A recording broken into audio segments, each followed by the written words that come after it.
It was one of those nights when the darkness settled a little deeper, cloaking everything in shadows, as if the world itself was holding its breath. I'd taken a shortcut across the moors, a decision I was beginning to regret as the chill crept through my coat, settling into my bones. I'd gotten turned around somehow, and now, every pathway and every twisted tree looked the same, as if the landscape itself was shifting just to keep me lost. There was no sound except for the wind stirring up low moans that drifted past like voices from some distant world. As I walked, my lantern barely lit the ground in front of me, casting strange shapes in the fog that swirled around my feet. I kept telling myself I'd get back on track soon enough, though a prickling sensation kept running down my spine, urging me to turn back. But back to where? The moor stretched on, endless and empty, with only the occasional twisted tree or rocky outcrop breaking the horizon. Still, I kept moving forward, hoping, though I wasn't sure for what. Then, out of nowhere, the silence was broken by a sound. Faint at first, but growing louder. The unmistakable echo of hooves. I froze, my heart thudding. Who in their right mind would be out here, in the dead of night? But then, I wasn't one to talk. Here I was, wandering the moors as if I'd lost my senses. The clatter of hooves came closer, and through the mist I caught sight of a shape. A coach, its silhouette dark against the fog, drawn by 4 horses whose eyes glowed like faint embers. The coach itself was unlike anything I'd seen before. It was grand yet old-fashioned, like it had come straight from another time, its woodwork intricate and polished to a gleam, though strangely untouched by mud or wear. A figure emerged, stepping down from the driver's seat. He was dressed in a long, dark coat and a hat that shadowed his face, though I could feel his gaze on me. His hand lifted, slowly and deliberately, gesturing for me to approach.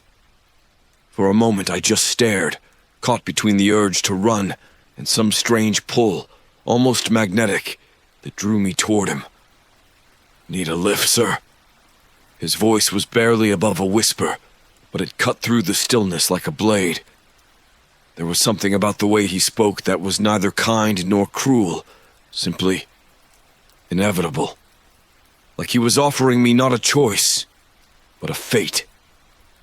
Without fully understanding why, I found myself stepping forward. As if in a dream, I climbed into the coach, sinking into a plush, velvet seat. The interior was dimly lit, casting a warm but eerie glow that revealed the empty seats around me, each dust-free, as if waiting for the next passenger. The door closed with a heavy click, and the coach lurched forward, gliding along the narrow, fog-drenched path. Outside, the night pressed in, and my view was quickly swallowed by the swirling mist, making it feel as though we were suspended in some otherworldly realm, cut off from time and space. It was only then, in that quiet moment, that a cold realization crept over me. There was something deeply wrong here, something unnatural. I was no longer simply lost on the moors. This coach, this coachman, and this dark journey, they belonged to a different world entirely. And in some inexplicable way, so did I now. The coach rattled onward through the fog, and as it did, the air inside grew colder, denser, pressing against me like a weight. I pulled my coat tighter, but it did little to stop the chill creeping into my skin. Outside, the fog thickened, swirling in strange, almost purposeful patterns, forming shadows that stretched and twisted, resembling shapes that vanished before I could make sense of them. I sat in silence, my gaze fixed on the dark outlines of trees flashing past the windows, although something told me we were moving faster than any earthly horses could manage. I turned to the coachman, but his form was obscured by the dark curtain that separated the driver's seat from the cabin.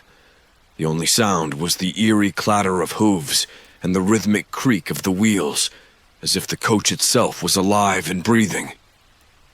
It was then that I began to notice them, faint whispers that seemed to drift around me like the fog itself. At first, I thought it was the sound of the wheels, or perhaps the wind playing tricks, but soon I realized it was something else entirely. The whispers were soft, just at the edge of hearing, but unmistakably human.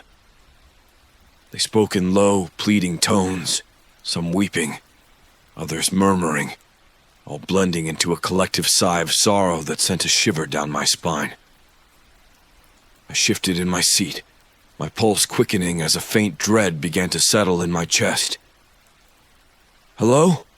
I called out, my voice barely more than a whisper. "Is someone there?"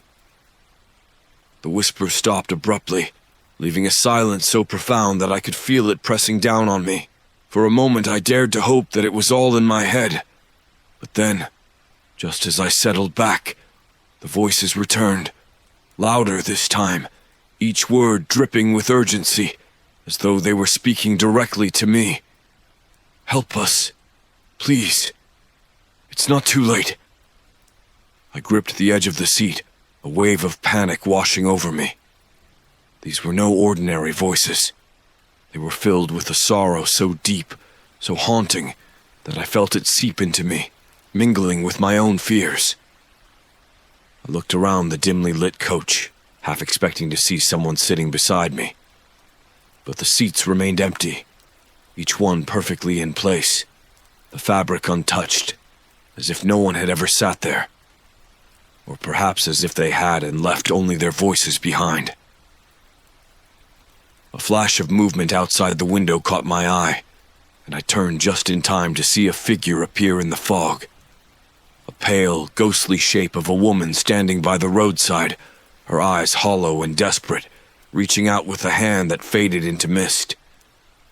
Then she was gone, swallowed up by the fog as quickly as she'd appeared. Heart pounding, I leaned back, clutching my coat tightly as the coach continued its relentless journey. I didn't know where we were heading, but a growing sense of dread told me it was nowhere I wanted to go.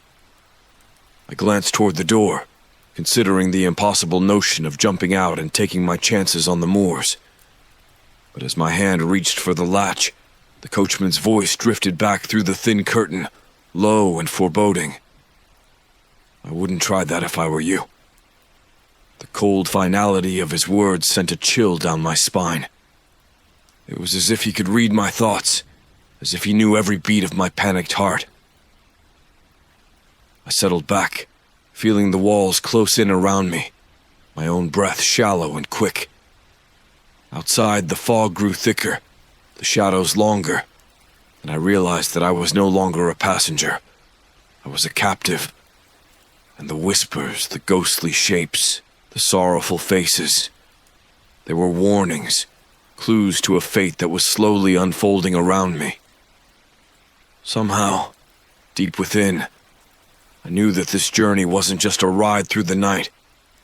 It was a passage, a crossing into a realm where lost souls roamed, eternally bound to the phantom coach. And if I didn't find a way out soon, I might become one of them. The road stretched endlessly before us, swallowed by mist that seemed to pulse with a life of its own. My hand trembled as I clutched the edge of the seat, feeling the cold seep through my gloves, chilling me from the inside out. I couldn't shake the feeling that time itself had shifted. Minutes, hours, they all blurred together as the coach continued its relentless journey through this unearthly realm. The whispers swirled around me, ebbing and flowing like waves, each voice blending into the next, forming a chorus of despair.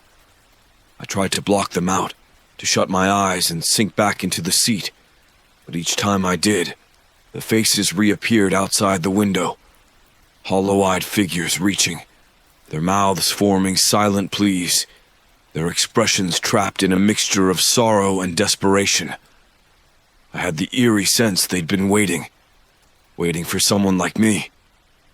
The coach jolted, and I felt my body tense as the shadows around us deepened, thickening with an almost tangible weight. I leaned forward, pushing through the curtain separating me from the driver's seat, desperate to see the coachman's face. "Where are we going?" I demanded, my voice raw with fear. He didn't respond. Instead, he stared straight ahead, guiding the horses with an unsettling calm, his hands steady on the reins. I could only see his profile, but there was something lifeless about him, like he was carved from stone, his gaze fixed on a destination that only he could see. I tried again, my voice breaking. "Please, let me out." Finally, he turned his head slightly, just enough for me to catch a glimpse of his eyes. Empty, bottomless pits of darkness. "You've already crossed over," he said, his voice low and final, each word sinking like a weight into my chest. "The only way out is forward." I recoiled, retreating back into my seat as his words sank in, twisting my stomach into knots. The whispers grew louder, rising to a fever pitch, filling the air with their sorrowful tones. It was then that I noticed something strange about the coach itself. The seats, the walls, even the floor. They weren't just untouched by dust or wear. They seemed almost untouched by reality. Like the coach existed in some suspended state, neither fully real nor entirely ethereal, something held together by ancient, ghostly threads. And then, through the shadows, I caught sight of something carved into the floorboards beneath my feet. Symbols, faint, barely visible, arranged in a pattern that felt ancient and powerful, as if they held the very essence of the coach together. I bent down, tracing them with my fingertips, feeling a strange, icy energy pulse beneath the surface. A memory stirred, something I'd once heard whispered in an old tavern. A legend of the phantom coach, a spectral vehicle said to transport the souls of the departed to the afterlife. There had been rumors, old stories about people who'd encountered it and managed to escape. "If you speak the ancient words," they'd said, "you might sever the bond, but only if your soul isn't yet bound." The realization hit me like a slap. I still had a chance. My soul wasn't trapped. Not yet, at least. But the whispers were growing louder, filling the air with an urgency that made my heart race. They were calling to me, warning me, as if sensing my intention to break free. I closed my eyes, trying to recall the words, feeling the ancient language drift to the edge of my memory. With each breath, I whispered fragments of the chant, fumbling over the strange syllables, my voice barely audible. The symbols on the floor began to glow faintly, pulsing with a light that felt both old and alive, as if the very air around me was charged with unseen power. The coach jolted, and the whispers surged, their voices mingling with my own as I chanted, binding me to the strange ritual. The mist outside began to churn, swirling faster, and the shadows pressed in closer, watching, waiting. I could feel the coach resisting, like a living thing struggling against the spell. My heart pounded as I repeated the final line of the chant, louder, more desperate this time, hoping against hope that it would be enough. The coach shuddered, the lights flickering, and in that split second, I knew that whatever happened next would seal my fate. Either I'd break free, or I'd be lost to the phantom coach forever. The coach lurched, and I braced myself as the entire vehicle shook, the ancient wood groaning under some invisible strain. The glow from the symbols beneath my feet intensified, illuminating the cabin with an eerie light that danced across the velvet seats and cast ghostly shadows against the windows. The whispers had risen to a wailing chorus now, each voice layered with urgency and despair, urging me onward. With a deep breath, I steeled myself, focusing on the words of the chant.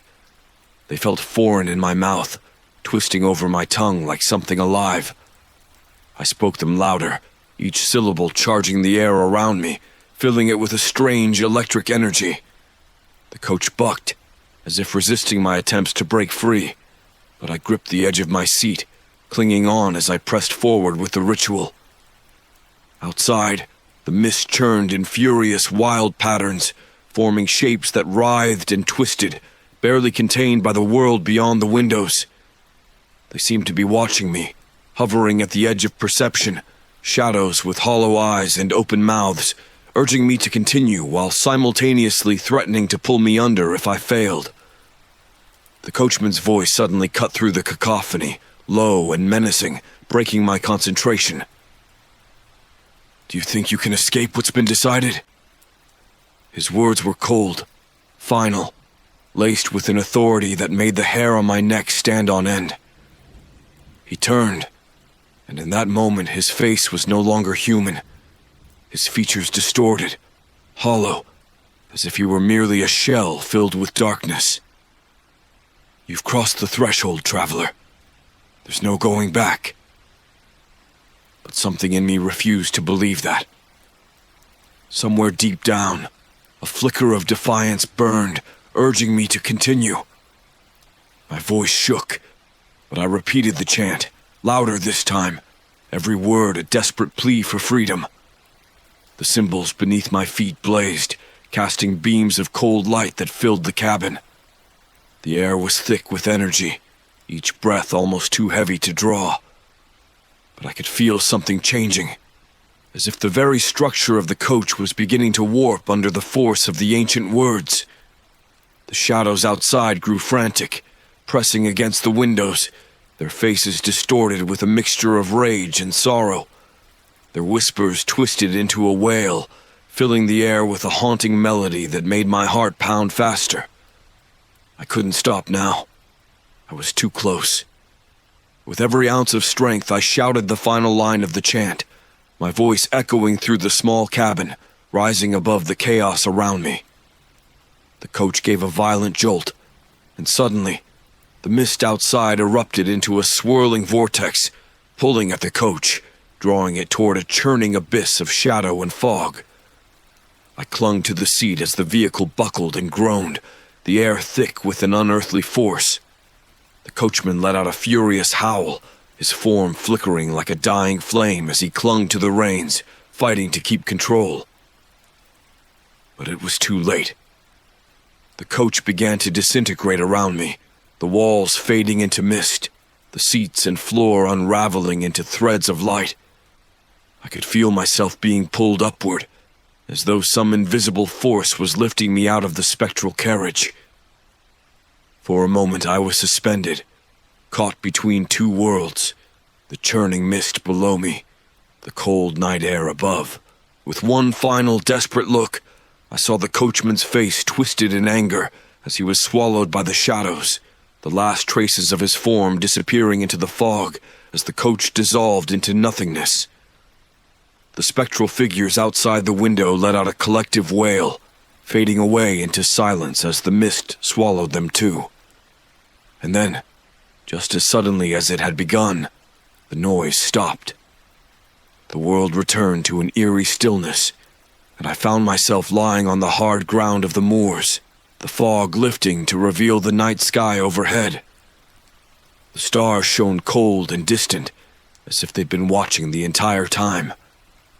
I took a shaky breath, realizing I was free. The coach was gone, vanished without a trace, leaving only the faint echo of hooves in the distance. But as I lay there, the memory of those sorrowful whispers lingered, etched into my mind. I'd escaped the phantom coach, but the shadows it had shown me felt far from over, as though I'd left a part of myself behind in that ghostly carriage. And somewhere, deep in the misty moors, I knew the phantom coach was still roaming, still waiting, searching for another soul to claim. The night air was painfully quiet, a stark contrast to the spectral chaos I'd just escaped. I sat up slowly, taking in my surroundings as if seeing the world for the first time. The mist had receded, hanging low over the ground, thin and ghostly, as though it was watching me with an invisible gaze. My hands were trembling, my skin icy, but I felt an overwhelming relief, a sense of solid ground, of reality, grounding me after that surreal journey. I tried to gather my thoughts, but each time I closed my eyes, the images returned. The hollow faces, the coachman's empty gaze, the swirling symbols beneath my feet. I could still feel the chill from the coach's cabin, lingering like an unwanted guest in my bones. The whispers, those voices of the departed, had been silenced, but their plea echoed faintly in my memory, a haunting reminder of what I'd left behind. Staggering to my feet, I looked around, expecting to see some sign of the coach. But there was nothing. Only the barren stretch of the moors, the dark outlines of twisted trees, and the endless night sky. No tracks, no fading shadows, nothing that could explain where I'd been or how I'd escaped. It was as if the phantom coach had never existed, a nightmare conjured by the moor itself. But deep down, I knew better. I'd felt the weight of that place, the despair of those souls trapped within. And as much as I wanted to forget, a part of me felt bound to that world, tied to the spectral echoes that had nearly claimed me. I took a deep breath, trying to steady my nerves. But even the fresh night air seemed tainted, as if the shadows of the coach had followed me, lingering just beyond sight. I started walking, trying to shake off the feeling, hoping that the rhythm of my steps would ease the weight in my chest. The moor stretched on, quiet and still. But every now and then I thought I heard the faintest echo of hooves, the distant creak of wheels on a spectral path. Each sound made me turn, expecting to see the coach's dark outline in the distance. But the path remained empty, deserted. I tried to convince myself it was only my imagination, the remnants of a fear that would soon fade. But the whispers returned, faint at first, just on the edge of hearing. I stopped, holding my breath, straining to listen. The voices were different now, quieter, but there was a familiarity to them that sent a chill through me. They weren't pleading or weeping. They were waiting. A shiver ran down my spine as I continued down the path, my steps faster now, a creeping urgency filling my every movement. I didn't know where I was going, only that I had to put as much distance as possible between myself and the spot where the phantom coach had vanished. But the whispers grew stronger, blending with the wind, wrapping around me like invisible threads. As I reached the edge of the moors, I looked back one last time. The mist hung over the land, still and watchful, and for a moment I thought I saw a flicker of movement, the faintest silhouette of a coach, just a shadow against the fog. But when I blinked, it was gone, leaving only the empty moor stretching endlessly beneath the night sky. Yet, the feeling wouldn't leave me. I could sense something was unresolved, a strange pull in the back of my mind, as though a part of me was still in that spectral coach, bound by the whispers of those who remained trapped.